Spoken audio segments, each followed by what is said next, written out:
Hi, இது February 13 எடுத்த video தான். மினி vlog 39 பார்க்கலாமா? ஃபர்ஸ்ட் பேபி சி செக்ஷன்ங்கிறதுனால செகண்ட் பேபி வந்து 10 days முன்னாடியே ஆப்ரேஷன் பண்ற மாதிரி இருக்கும்னு முன்னாடியே சொல்லியிருந்தாங்க. February 11ல இருந்து 14 வரைக்கும் எங்களுக்கு டைம் கொடுத்துருந்தாங்க. ஸோ வீட்டில் எல்லாரும் பார்த்துட்டு February 14 வந்து நல்லா இருக்கு, அந்த அன்னைக்கு பண்ணிக்கலாம், நல்ல நாளா இருக்குன்னு சொன்னாங்க. அந்த அன்னைக்கு ஃப்ரைடேங்கிறதுனால வீடு எல்லாமே கிளீன் பண்ணிட்டு வீட்லயே சாமி கும்பிட்டு தான் நான் கிளம்பினேன்.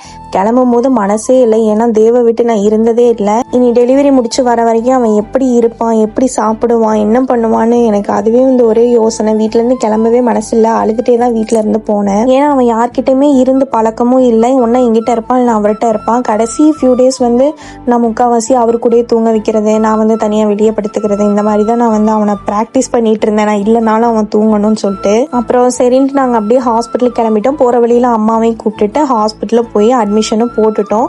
என்னன்னு தெரியல, திடீர்னு அந்த அன்னைக்கு பூரி சாப்பிடணும்னு ஆசையா இருந்துச்சு.